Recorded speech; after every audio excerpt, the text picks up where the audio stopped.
Salut et bienvenue dans ce nouveau Café Papote, notre rendez-vous du mercredi où j'aborde à la manière d'une discussion entre amis une problématique de parents avec des conseils, des petites astuces que je peux avoir moi en tant que coach parental, mais surtout maman de 3 enfants. Aujourd'hui, je souhaite aborder le sujet des rangements des jouets. J'ai trouvé le cas en fait d'une maman qui expose qu'elle a un enfant de 6 ans, qui a beaucoup de Lego, de Playmobil, et elle se trouve vraiment désemparée parce que son fils, selon elle, en fait, ne respecte pas vraiment ses jouets. Il mélange les Lego avec les Playmobil. Certains petits morceaux peuvent se retrouver un petit peu dispersés partout dans la maison. Et elle a vraiment beaucoup de mal à gérer cela, savoir comment se comporter vis-à-vis de son enfant. Elle comprend bien que ce besoin de mélanger les jeux entre eux est une bonne chose parce que cela enrichit l'imagination de son enfant. Mais d'un autre côté, c'est quand même un peu perturbant en tant que parent de se dire mince, il risque de perdre des morceaux, de les mélanger, de ne pas pouvoir le recompléter par la suite. Elle a beau lui expliquer que chaque jouet devrait rester dans son set selon ce que la notice expose du contenu du jeu. Rien n'y fait, son fils mélange les jouets, laisse traîner des petites pièces un peu partout.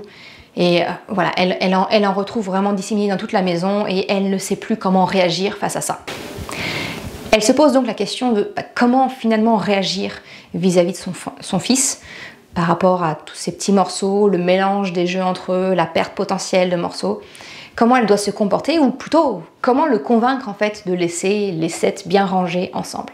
Je te partage ce sujet parce que je pense qu'à un moment donné, dans notre parentalité, on est tous confrontés à ce cas-là. On se pose la question de mince, mais nous on a peur qu'ils perdent des morceaux et d'un autre côté, on voit bien que ça développe son imagination. Cette maman, elle l'a bien identifié, c'est vraiment quelque chose où elle perçoit l'esprit créatif de son fils qui se met en route. Mais ça vient quand même titiller quelques petites choses en nous. En tant que parent, on investit souvent beaucoup d'argent pour justement acheter des jouets, des kits créatifs, différents éléments pour susciter l'imagination de nos enfants, pour développer leur créativité. Alors qu'en fait, si on les laissait simplement jouer avec ce dont ils ont déjà à disposition, quelquefois ça suffit largement. Mais là, ça demande de se remettre un petit peu en question et de questionner pourquoi ça nous dérange tant que nos enfants mélangent leurs jeux entre eux, que peut-être certains se retrouvent incomplets. Encourager ton enfant à jouer avec ce dont il dispose déjà, c'est en fait quelque chose qui est beaucoup encouragé par certaines pédagogies alternatives comme la pédagogie Freinet. Elle se base vraiment sur l'auto-apprentissage et l'expression du jeu libre. C'est vraiment la base de cette pédagogie. Donc, faire un pas en direction de laisser cette liberté à notre enfant de s'approprier tous ses jouets pour les combiner entre eux et créer son propre jeu, c'est finalement pas une si mauvaise chose. Alors oui, voir son enfant mélanger les jeux ensemble, créer son propre monde avec différents types de jeux, c'est une bonne chose pour lui, pour développer son imagination. Mais clairement, il faut être honnête, nous, en tant que parents, ça met nos nerfs vraiment à rude épreuve. J'ai envie de te poser la question, qu'est-ce que ça signifie en fait pour toi de voir ton enfant mélanger ainsi ses jouets?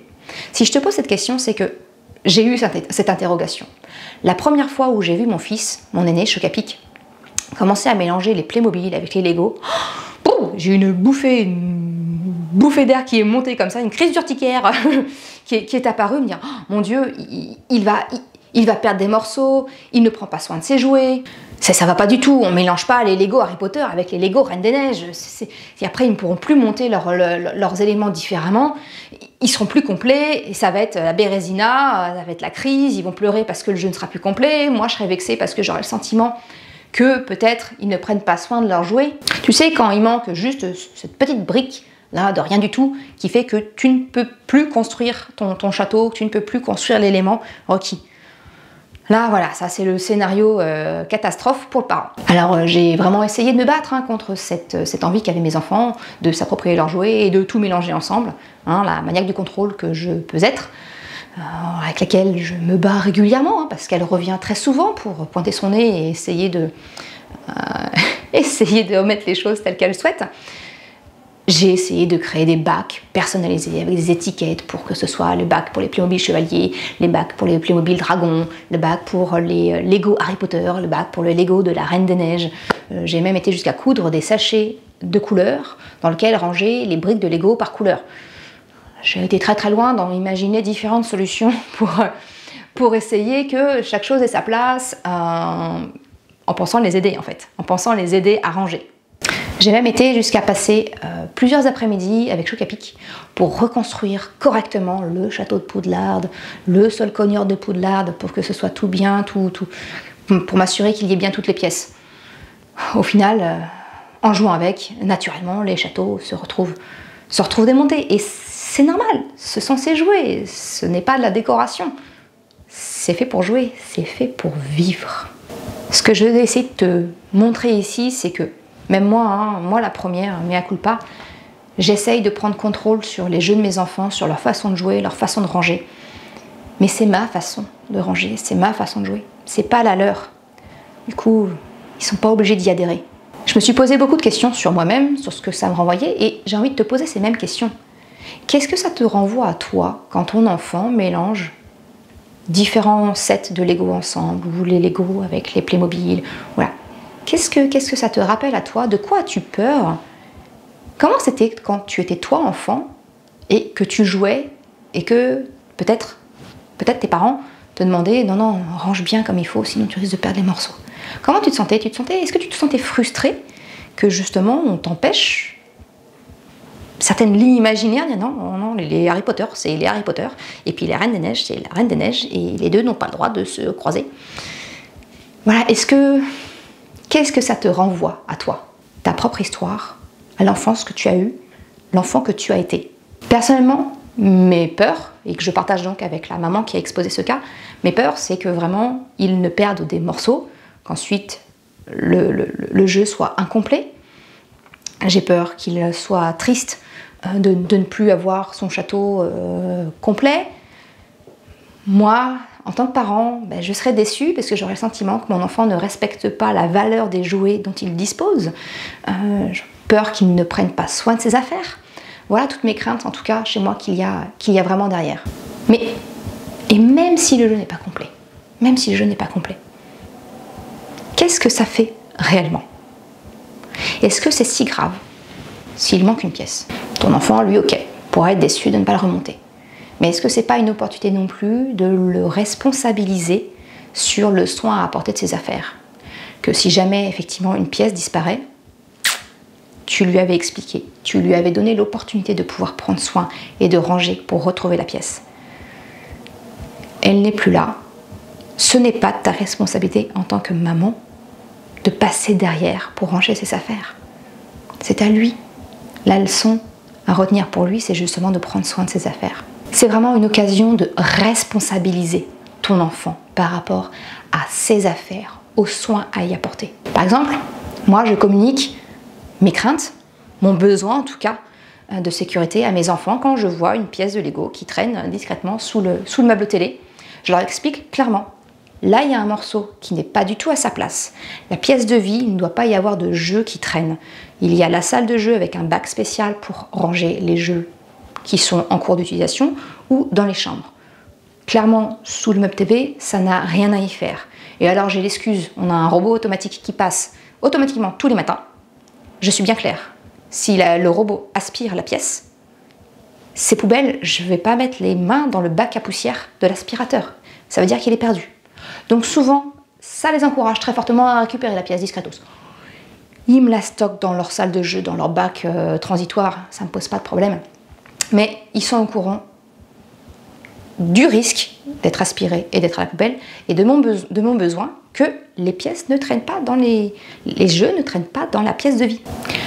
Je t'avoue, entre nous, faut pas qu'ils entendent la vidéo, j'ai un petit bac, moi, en hauteur dans un placard où quand je vois une pièce qui traîne, qui n'a pas été ramassée, hop, je la mets de côté.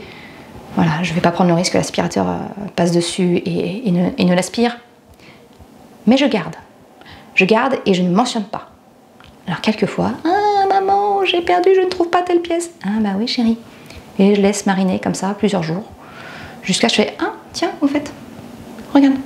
Ah super. Et là, ils comprennent qu'effectivement, il y a peut-être besoin de prendre soin de ses affaires. Donc voilà, j'ai mon petit bac quand même au cas où, mais ça, ils n'en ont pas conscience, ils ne le connaissent pas. C'est mon secret à moi que je te partage. Ce que je veux te faire prendre conscience aujourd'hui avec cette vidéo, c'est qu'est-ce que ça réveille en toi finalement que les différents jeux soient mélangés, que des pièces puissent potentiellement être perdues à un jeu incomplet. Qu'est-ce que ça vient titiller en toi qui te gêne et qui te met dans une réaction potentiellement de colère vis-à-vis de ton enfant? C'est de prendre conscience de à l'intérieur là-dedans, les émotions, c'est quoi? Qu'est-ce que ça réveille? Franchement, dans le pire des cas, Playmobil et Lego, ils ont des services après-vente super bien faits où quand il y a une pièce qui manque, on peut très facilement la recommander et la voir.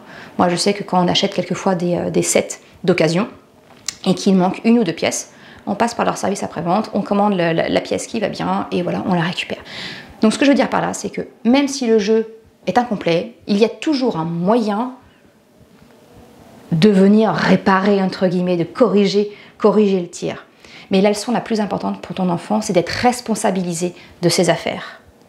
Donc c'est, prends conscience de ce que ça vient titiller chez toi et dédramatise. Dis-toi qu'il y aura toujours une solution. Il y a surtout la leçon vis-à-vis de ton enfant, de le responsabiliser.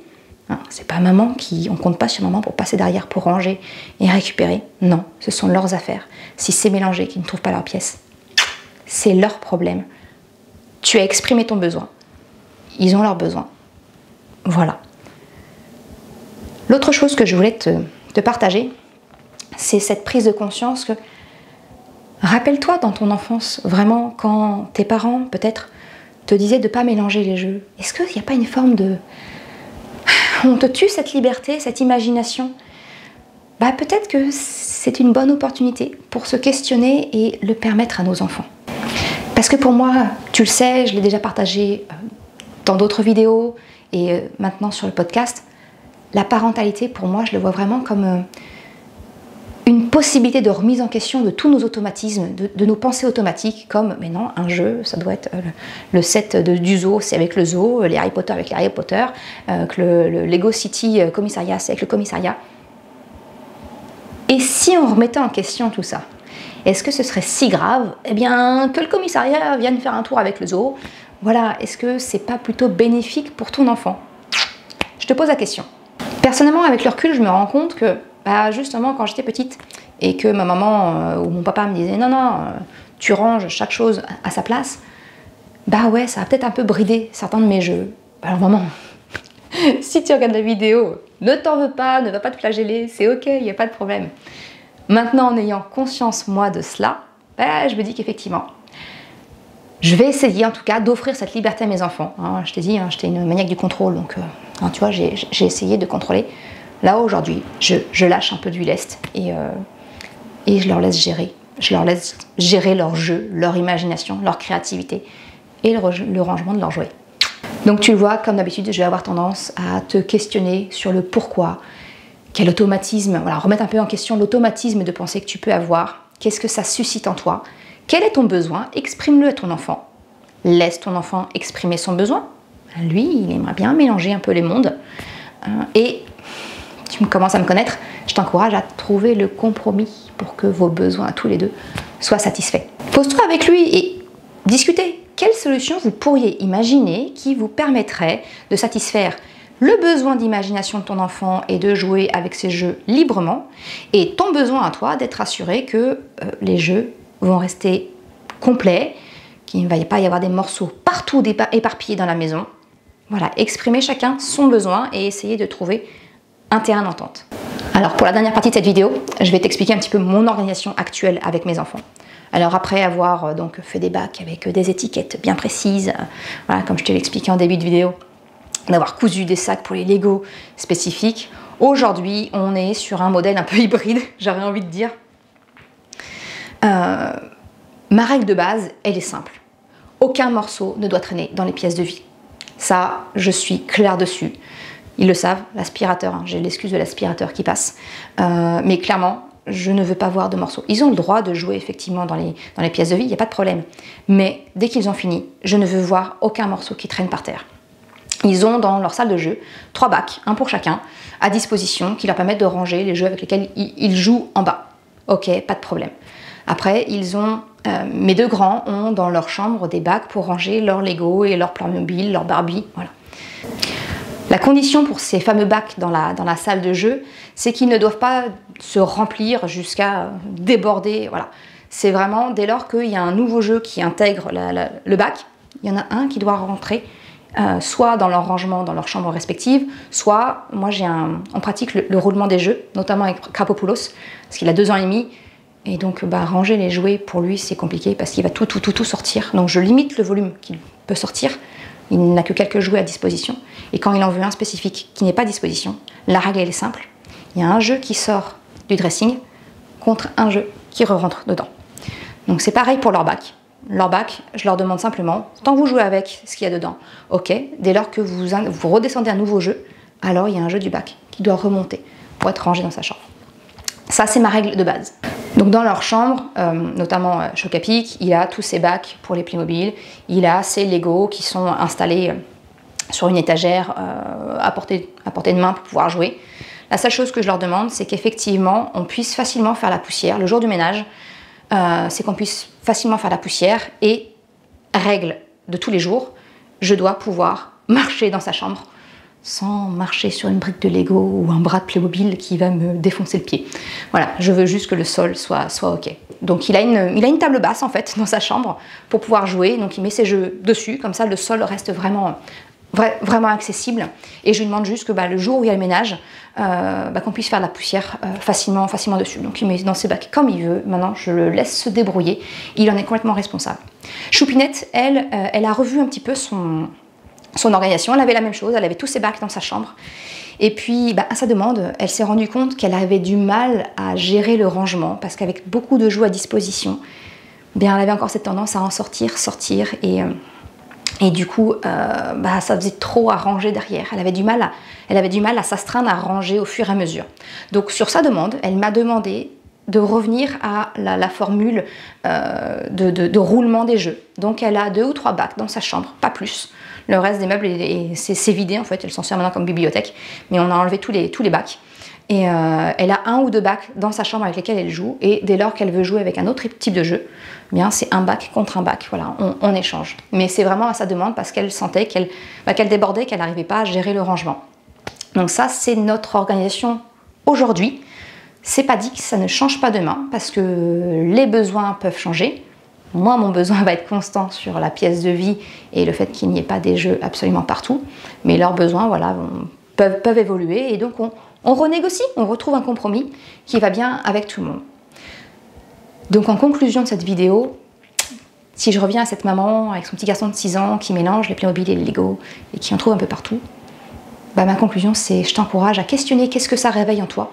Qu'est-ce que ça fait si effectivement les Lego sont mélangés? Moi je vois une opportunité de responsabiliser ton enfant. Je vois une opportunité de discuter avec lui, de construire cette fameuse relation de coopération dont je te parle dans le podcast. Je vois vraiment cela comme une opportunité de créer une discussion ensemble pour trouver les compromis qui correspondent à vos 2 besoins. Voilà pour ce nouvel épisode, ce nouveau Café Papote. J'espère que cela te sera utile. Je te souhaite une bonne journée, une bonne après-midi, quel que soit le moment où tu regardes cette vidéo. Et je te dis à mercredi prochain.